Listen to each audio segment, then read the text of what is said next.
Hi guys, welcome back to my channel. I'm Diksha Joshi and I hope you all are doing good. तो last video में हमने बात की थी कि हमें कैसे चीज़ों को स्टार्ट करना है, हमने उसी में बात की थी नोट्स मेकिंग की इम्पोर्टेंस की। तो आज हम इस वीडियो में यही देखने वाले हैं कि नोट्स एक्चुअल में बनाए कैसे जाते हैं। बहुत सारे स्टूडेंट्स का यही डाउट है कि हमें सारी ही चीज़ इंपॉर्टेंट लगती है, तो कौन सी चीज़ें इंक्लूड करना है, कैसे नोट्स बनाना है। कुछ स्टूडेंट्स ऐसा करते हैं कि एज इट इज़ ही मॉड्यूल की लैंग्वेज ही छाप दी। तो अगर हम ऐसे नोट्स बना रहे तो नोट्स का कोई मतलब नहीं है। तो आज इस वीडियो में हम वही बात करेंगे कि कैसे आपको एक अच्छे तरीके से नोट्स बनाना है जो कि आपके लिए बहुत यूजफुल हो, वो आपको हेल्प करे आपके रिवीजन में, चाहे वो क्विक रिवीजन की बात हो, चाहे वो एग्जाम के पहले वाले रिवीजन की बात हो। नोट मेकिंग की ना एक और खास बात है कि ये आपकी जो अंडरस्टैंडिंग है ना टॉपिक से रिलेटेड, उसको और ज्यादा अच्छा कर देते हैं। क्योंकि जब आप नोट्स प्रिपेयर करते हो ना अपने हाथों से, तो आप छोटी छोटी डिटेल्स पर भी बहुत फोकस करते हो। एक अगर आप रीड कर रहे हो सिर्फ चीजों को, और एक आप उस चीज का एक्सट्रैक्ट निकाल कर एक नोट्स बना रहे हो, तो खुद एक डिफरेंस देखोगे कि आप जब नोट्स बनाते हो तब आप उसमें छोटी छोटी डिटेल्स पर भी फोकस करते हो। तो हम इस वीडियो में एक डिटेल्ड डिस्कशन करेंगे कि नोट्स कैसे बनाए जाए। So I request you all to watch this video till end. और जिन लोगों ने चैनल को अभी तक सब्सक्राइब नहीं किया है, पता नहीं तुम लोग किस चीज का इंतजार कर रहे हो, जाकर सब्सक्राइब करो यार। अब हमारे नोट मेकिंग की जो प्रोसेस है वो स्टार्ट होती है। सबसे पहले तो हमें कंसेप्ट को अच्छे से पढ़ना है, अच्छे से समझना है कि क्या चीज वो टॉपिक में लिखी है। एक बार आपको कंसेप्ट समझ आ गया, उसके बाद जो आगे की प्रोसेस है वो स्टार्ट होगी। एक्चुअल आपके जो नोट्स मेकिंग है वो अब यहाँ से शुरू होंगे। आपको क्या करना है, जो भी चीज आपको समझ आई है उसको आपको ब्रेक डाउन करना है।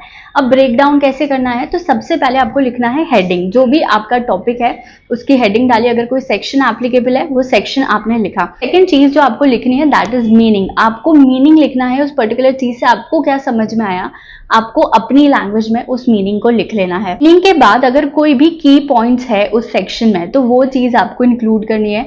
अगर कोई लिमिट्स दी है तो वो आपको लिमिट्स लिख देना है। तो आपको अलग से एक हेडिंग डालना है लिमिट्स की, और फिर आपको लिमिट्स लिख देना है। अगर आप इस लिमिट्स में फॉल करते हो तो आपको क्या चीजें फॉलो करनी है वो वहीं से एरो बनाकर आपको लिख देना है। उसके बाद में अगर कोई फॉर्म एप्लीकेबल है वो फॉर्म आपको अलग से मेंशन कर देना है। अगर कोई टाइमलाइन प्रोवाइडेड है सेक्शन में तो आपको एक टाइमलाइन ड्रॉ करनी है, लिखना नहीं है, ड्रॉ करनी है। कि फॉर एन एग्जांपल अगर बोर्ड मीटिंग से 30 डेज के अंदर आपका MGT 14 जाने वाला है, तो आपको एक सर्कल बना के बोर्ड मीटिंग लिख के एक लाइन ड्रॉ कर दो और 30 डेज लिख दो। तो टाइमलाइन आपको ड्रॉ कर लेनी है। अगर कोई पेनल्टी प्रोवाइडेड है तो आपको पेनल्टी लिख लेना है। इस सेक्शन में कुछ कंडीशंस है कि अगर ऐसा हुआ तो स्पेशल रेजोल्यूशन, ऐसा हुआ तो बोर्ड रेजोल्यूशन, तो वो कंडीशंस आपको अलग से लिख लेनी है। कोई अगर केस स्टडी है रिलेटेड तो वो केस स्टडी लिख लो, केस का नाम लिख लो, क्या क्रक्स है वो चीज लिख लो। ये सारी चीजें लिखने के बाद आपको एक चीज का बहुत अच्छे से ध्यान रखना है कि जो आपकी लैंग्वेज होगी वो पूरी आप एज इट इज मॉड्यूल से उठा के सेम नहीं छापना है, क्योंकि फिर तो आपके नोट्स बनाने का कोई मतलब ही नहीं है। आपको क्या करना है, आपकी लैंग्वेज सिंपल होनी चाहिए, प्लस आपको सिर्फ कीवर्ड्स वहां से उठाना है और आपको क्या करना है, लिखना है। हम लास्ट में एक डेमो देखेंगे किसी भी छोटे से सेक्शन का उठा के कि कैसे हमको नोट्स बनाना है। तो आपको बस कीवर्ड्स उठाना है और उसको लिखना है, पूरा पूरा नहीं लिखना है। आप अपने नोट्स को चार्ट के फॉर्म में भी बना सकते हो अगर आपको समझ में आता है तो। अब आपको एक सेक्शन बनाना है। आपका पूरा प्रोविजन हो गया। अब अगर कोई अमेंडमेंट आया है उसमें जो कि आपके अटेम्प्ट से रिलेटेड है, तो आपको नीचे एक हेडिंग डालनी है अमेंडमेंट, और आपको वहां पे उन अमेंडमेंट को नोट कर लेना है, ताकि जब आप अगली बार पढ़ोगे तो आपको अमेंडमेंट भी वहीं के वहीं मिल जाएगा। तो आपको कहीं ना कहीं याद रहेगा कि इस सेक्शन के साथ ये अमेंडमेंट भी था। उसके बाद लास्ट में आपको थोड़ी सी स्पेस छोड़ दे। ये स्पेस में आपको क्या करना है, स्कैनर सॉल्व करोगे, जब आप पेपर सॉल्व करोगे ना, तो उसमें जरूर कोई ना कोई क्वेश्चन ऐसे आएंगे जो थोड़े ट्रिकी होंगे इस पर्टिकुलर टॉपिक से रिलेटेड। तो उनका question number along with page number आपको यहाँ लिख लेना है। या जो भी आपको लगता है कि ये चीज मुझे बार बार रिवाइज करनी है, ये क्वेश्चन मुझे बार बार देखना है, मुझसे नहीं बनता है, वो क्वेश्चन नंबर आपको वहां पे लिख लेना है। जब हम ऐसे नोट्स बनाते हैं तो सारी चीजें हमारे पास क्या हो गई, एक साथ इकट्ठे हो गई। चाहे वो सेक्शन की बात हो, उसका कोई रूल है, उसकी भी चीजें आ गई, क्वेश्चन है, कोई केस लॉ है, सारी चीजें हमारे पास एक ही प्लेस पे आ गई। अब जब आप नेक्स्ट टाइम चीजों को रिवाइज करोगे तो वो उतना ही ईजी हो जाएगा। जब आप रिविजन करने बैठोगे आपको सारी लिमिट्स भी क्लियर हो जाएगी, आपको टाइमलाइन याद आ जाएगी, फॉर्म याद आ जाएगा, सारी चीजें आपको याद आ जाएगी। कोई अमेंडमेंट है तो वो भी आपका कवर हो जाएगा। और अगर कोई क्वेश्चन भी ऐसे है जो आपसे नहीं बने थे, आपको जो देखना है बार बार, तो वो भी आपने नोट कर लिया, तो वो भी आप हाथों हाथ जब भी आप वो टॉपिक रिवाइज करोगे आप वो क्वेश्चंस भी साइमल्टेनियसली देख लोगे। आगे जाकर आप इन नोट्स को रिवाइज करोगे तो आपके लिए बहुत ईजी हो जाएगा।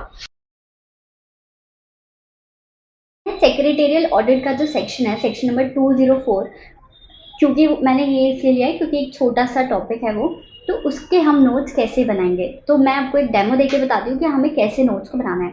सबसे पहले हम डाल देंगे हेडिंग सेक्शन नंबर 204। अब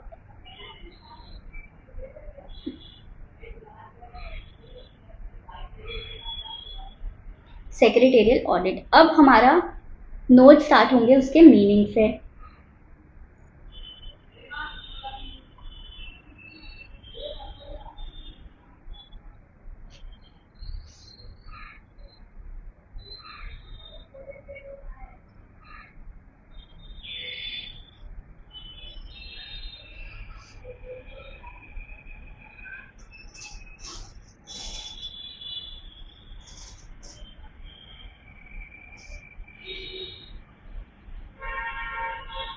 ये हो गया हमारा मीनिंग, मतलब हम सबसे पहले सबसे शॉर्ट में मीनिंग लिख देंगे, जो भी हमको उस पर्टिकुलर चीज का मतलब हमें समझ आया है वो चीज।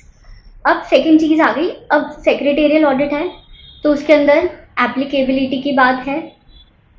एप्लीकेबिलिटी के अंदर हम उस सेक्शन को ब्रेक डाउन करेंगे, अगर कोई रूल्स है तो हम उसको भी जाके चेक करेंगे।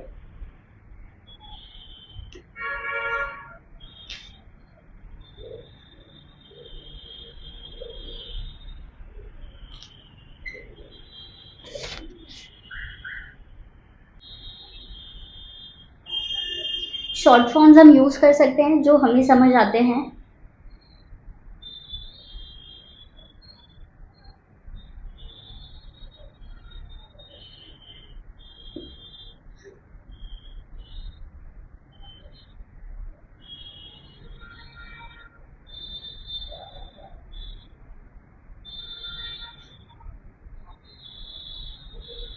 अब यहाँ पे जैसे जब हम चीज़ों को ब्रेक डाउन करते हैं तब आपको समझ आया होगा कि जो दो ऊपर वाली कंडीशन है वहां पे पब्लिक कंपनी की बात की है, पर जो हमारी लास्ट कंडीशन है उसके अंदर सिर्फ और सिर्फ कंपनी की बात की गई है, मतलब प्राइवेट पब्लिक दोनों इसमें इंक्लूड हो गई। ये बहुत छोटी छोटी सी चीजें हैं, जब हम चीज़ों को ब्रेक डाउन करते हैं ना तब हमें समझ में आती है।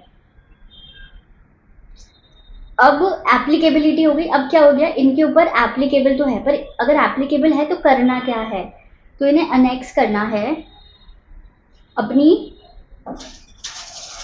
बोर्ड रिपोर्ट के साथ, सेक्रेटेरियल ऑडिट रिपोर्ट। तो ये सेक्शन सिर्फ इतनी ही बात करता है।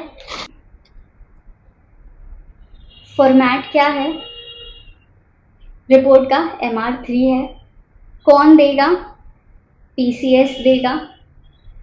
अब यहाँ पे सेक्शन में एक और बात लिखी है, ड्यूटी ऑफ कंपनी। एक और बात लिखी है कि कंपनी की ड्यूटी असिस्टेंस प्रोवाइड करेगा। अब जनरली क्या होता है ना कि ये इतना छोटा पॉइंट है कि हमें पता तो है कि कंपनी असिस्टेंस प्रोवाइड करेगी, बट जब हम एक्चुअल में एग्जाम में लिखने जाते हैं तो फिर क्या होता है कि हम ये चीज़ को भूल जाते हैं। तो जब हम नोट्स को इस तरीके से बनाते हैं तो हमें याद रहेगा कि इस सेक्शन में ये चीज़ भी थी।